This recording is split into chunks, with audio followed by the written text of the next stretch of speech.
Bienvenue dans ce webinaire X-Rite, je suis Loris Romano et nous allons voir aujourd'hui comment faire cette photo de l'idée au développement du fichier.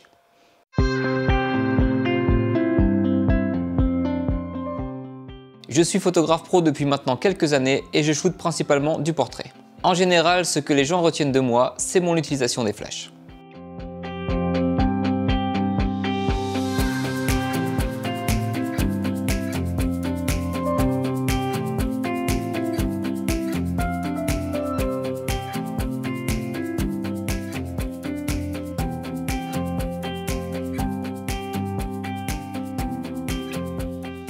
L'idée de cette vidéo en partenariat avec X-Rite, c'est donc de te montrer comment je réalise une photo du début à la fin.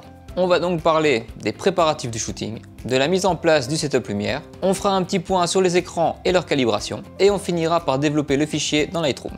Parlons préparation. Ma mère et ma sœur ont une société événementielle. Je raconte ma vie, mais ça a un lien. Ce qui veut dire qu'elles ont chez elles un tas de trucs improbables, dont ces fleurs. Quand je les ai vus, j'ai eu un coup de cœur et j'ai voulu shooter avec. Donc je leur ai emprunté. Maman, c'est moi qui ai tes fleurs. Le modèle pour cette photo est Iris. C'est un modèle avec une chevelure très dense et noire, ce qui contraste parfaitement avec les fleurs. J'ai donc eu envie de la mettre dans la peau d'un personnage mi-Disney, mi-Tim Burton. Une sorte de princesse sombre, un peu drama sur les bords. On lui a trouvé une tenue qui colle au thème et j'ai fait appel à Justine. Moi qui n'aime pas trop retoucher mes photos et passer trop de temps sous Photoshop, Justine, c'est l'arme absolue. Je te laisse regarder.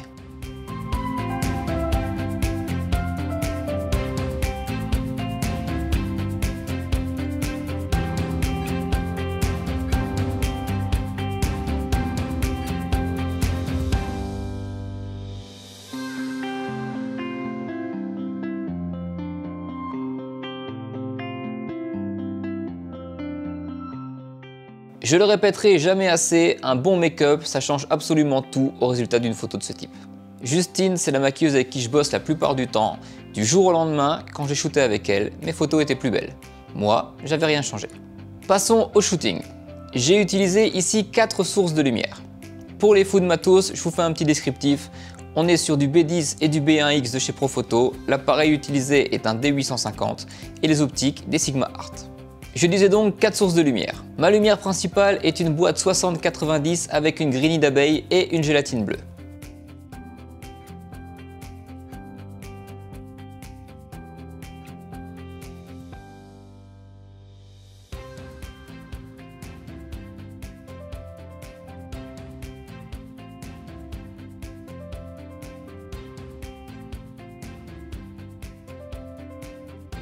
Elle me sert à éclairer le modèle de manière flatteuse. Je l'ai mise un peu en avant d'Iris sur un pied girafe dans l'axe.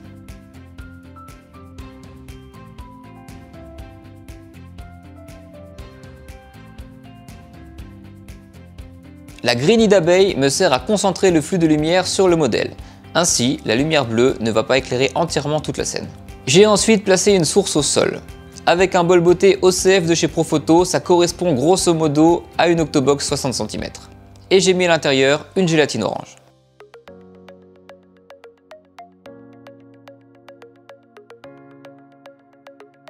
Cette source me sert à éclairer le bas de l'image, mais aussi à apporter un contraste de couleur sur Iris, car toutes les parties laissées dans l'ombre par le flash bleu du dessus vont devenir orange.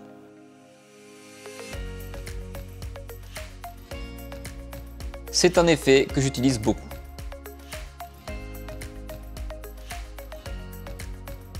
Et enfin, j'ai placé 2 sources à l'arrière, une à gauche, une à droite, avec des bols standards et des gélatines rouges.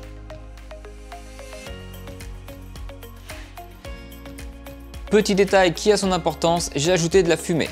La fumée me sert à avoir une ambiance un peu plus marquée et surtout à diffuser la lumière. Voici l'effet des différentes sources de lumière de manière très visuelle.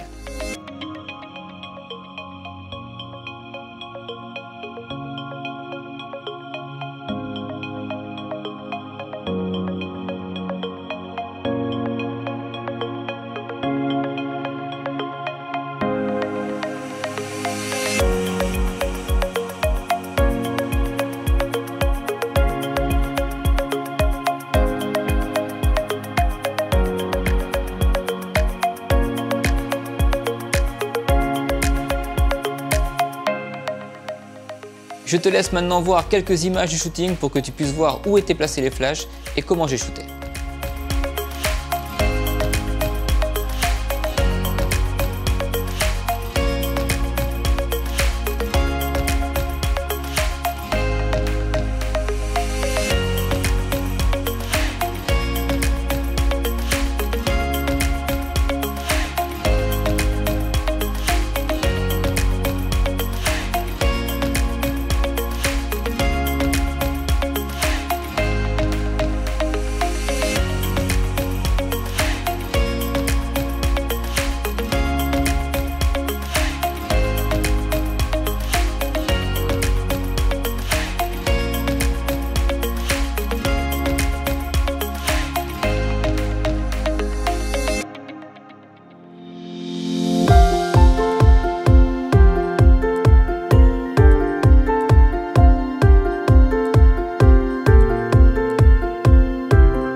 En fin de séance, j'ai eu une idée que j'ai immédiatement regrettée, ajouter des paillettes en les jetant sur Iris.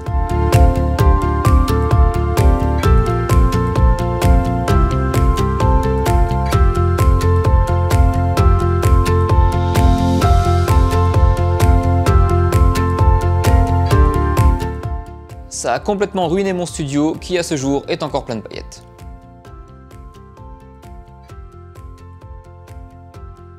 Avant de parler du développement de la photo, on va parler d'un truc qui a son importance, les écrans et leur calibration. Quelle que soit notre pratique de la photo, on a tous un truc en commun, on traite nos photos numériques sur des écrans. Quand j'ai commencé la photo, j'avais un MacBook. Je pensais que c'était largement suffisant pour retoucher. Puis je me suis rendu compte que suivant la façon dont j'inclinais l'écran, la photo n'avait plus du tout le même rendu. Et ça me perdait complètement, parce que je pouvais passer 1 heure sur une photo et en inclinant l'écran plus ou moins, la photo changeait radicalement et je savais pas laquelle était la bonne version.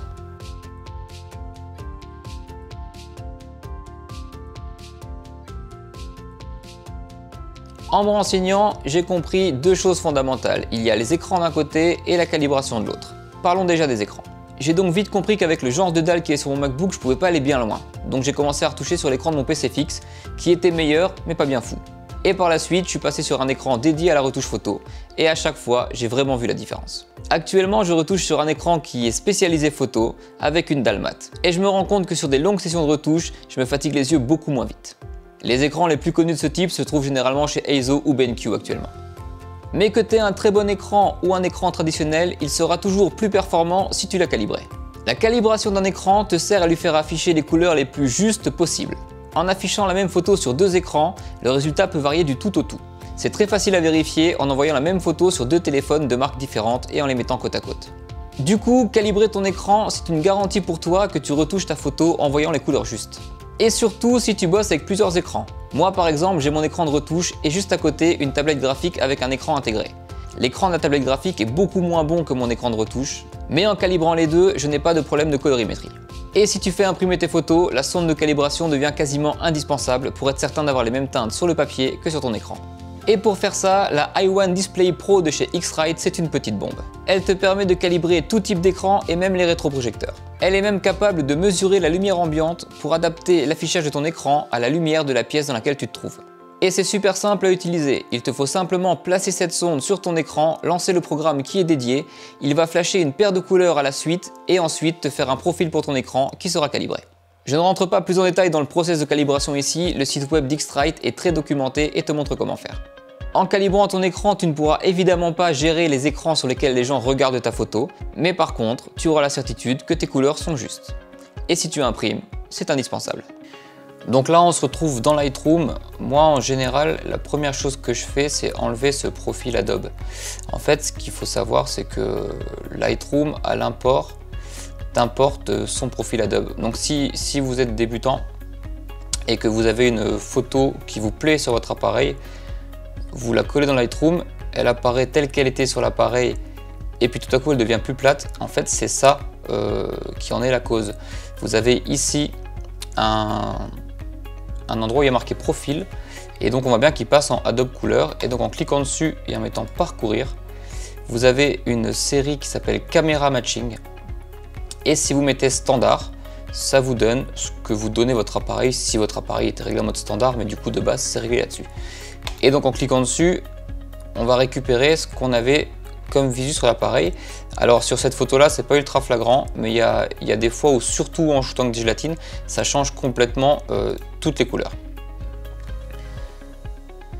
Alors comme on peut le voir ici, tout l'intérêt de mon travail, c'est du coup de travailler à la prise de vue pour avoir assez peu de retouches finales à faire. Et donc on voit que la photo, elle a déjà une teinte qui est proche de ce qu'on va avoir à la fin. Donc ici par exemple, l'idée c'est évidemment de shooter en carré. On va passer en carré et on va recadrer tout ça. Avant de me coller trop aux retouches colorimétriques et trop poussées, je vais déjà voir tout ce qui m'embête dans cette image. Et par exemple, j'adore la tenue, mais je trouve que les zipettes ici, elles font beaucoup trop... elles sortent complètement le personnage de son identité. Et donc en fait, on va simplement aller essayer de les enlever avec l'outil de Lightroom qui normalement marche quand même assez bien pour ça.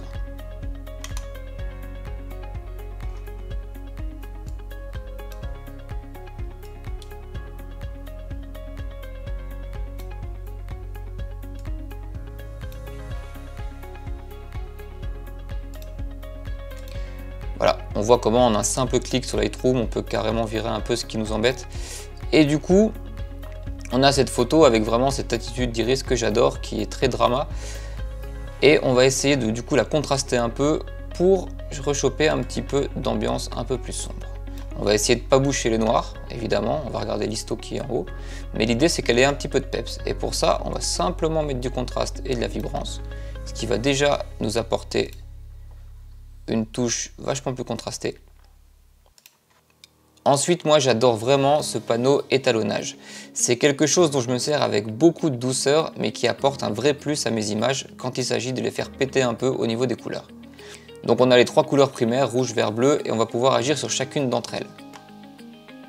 Et comme je vous dis, il faut vraiment y aller avec beaucoup de douceur, parce que sinon on peut vite faire saturer ces couleurs et ça donne un rendu assez dégueulasse sur la peau.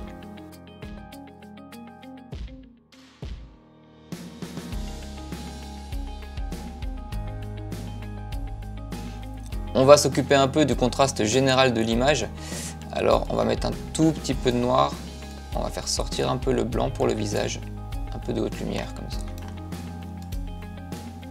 Parfait. Et du coup, j'en utilise rarement, mais un petit peu de clarté pour faire ressortir un petit peu le tout. Ce sera pas de trop.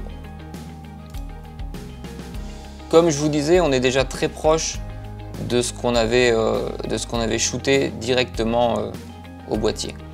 C'est vraiment tout l'état d'esprit de mon travail, c'est vraiment de shooter directement à la prise de vue ce dont j'ai besoin, et ensuite, s'il faut, on vient un petit peu ajouter des choses avec Lightroom. Là par exemple, tout l'intérêt de shooter en RAW, c'est que mon visage, j'ai exposé pour le visage en fait, c'est-à-dire que ma mesure au flash mètre a été faite sur le visage.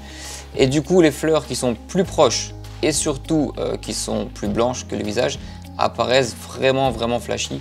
Donc là en shoot en RAW, l'intérêt quand il le faut, en général j'essaye de faire en sorte qu'à la prise de vue j'ai pas trop de choses à toucher, mais là du fait que les fleurs soient plus blanches que le visage et plus proches du flash, eh bien elles ressortent un petit peu plus, donc on va simplement zoomer dessus et on va venir avec un pinceau atténuer un tout petit peu leur côté trop lumineux.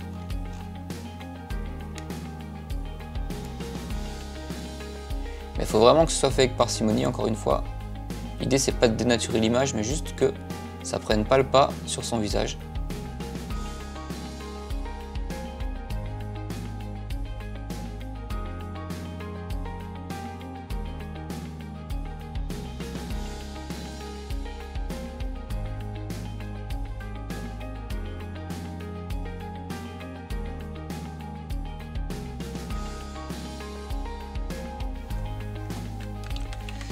Donc voilà, on dézoome.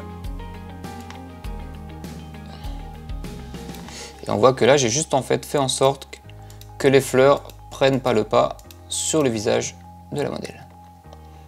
On va mettre un tout petit peu de clarté pour qu'elle ressorte un peu.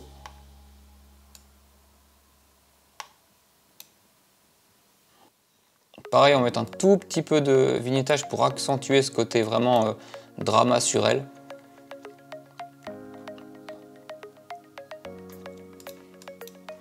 Et enfin, au besoin, on va mettre un tout petit peu de netteté aussi. Ici.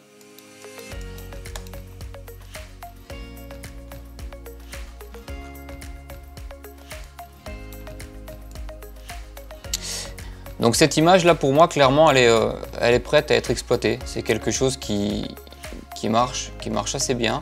C'est l'idée que j'avais en tête. On a du coup une teinte violette qui est due à l'addition du bleu et du rouge sur le fond de la photo. On a bien la lumière qui se diffuse grâce à la fumée qu'on a mis, et on a ce côté vraiment centré sur elle avec un petit univers qui est pas mal du tout. Donc je retouche en fait assez rarement plus mes photos que ça. C'est-à-dire que je fais vraiment en sorte qu'à la prise de vue, ce soit assez propre pour que j'ai pas grand chose à faire, parce que je suis pas très doué sous Photoshop et que c'est pas quelque chose qui m'intéresse au plus haut point. Alors tout l'intérêt quand on shoot dans un setup qui est contrôlé comme celui-là et qu'on ne le bouge pas, c'est vraiment qu'on puisse coller le preset après à toute la série. On en retouche une seule et puis après on peut vraiment choisir la plus jolie qu'on veut parmi toutes. Et du coup, j'ai juste à un moment du setup, je vais vous montrer la différence, comme ça vous pourrez la voir en même temps que moi. J'ai reculé un tout petit peu le flash orange qui était au sol pour avoir une zone de fill-in qui couvre plus large. Et la différence se voit assez bien sur ces deux photos, où là on voit vraiment que la partie orangée elle va juste aller un peu sous le cou, et là c'est vraiment toute la partie bleutée qui prend le dessus. On va attendre qu'il charge, et alors que là on a vraiment le orange qui vient s'immiscer, d'ailleurs on le voit dans l'œil, qui vient s'immiscer un peu plus sur la partie haute et qui va nous donner un plus grand fill-in, et ça se voit aussi beaucoup sur les fleurs. Là où vraiment ça remonte un peu plus. C'était vraiment un micro réglage que j'avais envie de faire à ce moment-là pour avoir un côté encore un peu plus coloré sur le dessous de l'image qui me paraissait un peu fade ici. Et du coup, du fait qu'on en voit plus d'orange sur le bleu du fond, on récupère une tonalité violette un peu plus grosse partout. Alors pour celle-là qui est très proche et qui du coup a beaucoup de haute lumière sur le visage, je trouvais ça intéressant d'aller chercher une petite colorimétrie, un petit virage juste dans ces hautes lumières.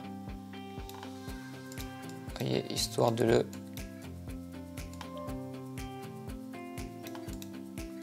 donner une petite couleur un peu différente. Histoire d'avoir un petit contraste de couleurs. Et du coup, on va peut-être même l'épaissir un tout petit peu, pas trop, mais un peu quand même. Encore une fois, on n'est pas loin de la vérité, hein. Cette photo-là, c'est la photo en sortie de boîtier. Et cette photo-là, ce sera ma photo, on va dire, quasiment finale. Je pense que sur celle-ci, à la limite, avant de la publier, je cleanerai un tout petit peu, parce que le D850, il est quand même vachement défini. Et du coup, on va choper plein de détails sur la peau. Alors c'est vrai que les capteurs définis, c'est bien, mais il y a des fois, ça file un peu plus de taf. Alors là, je le fais vraiment vite sous Lightroom. Je pense que si je devais la sortir ou l'imprimer, je passerais faire ça sous Photoshop. C'est vraiment pour vous montrer un aperçu de l'image telle que je l'imaginais. Hop. Et je pense qu'on est proche de la vérité pour du moins cette image-là. Comme tu as pu le voir, je privilégie la prise de vue à la retouche. D'ailleurs, si tu fais des shoots avec pas mal de sources comme je l'ai fait ici, n'hésite pas à demander au modèle de poser pour quelques photos dès le début. Tu n'es pas à l'abri d'avoir une bonne surprise. Comme cette photo du shoot pour laquelle j'ai un gros coup de cœur et où seulement la lumière principale a flashé.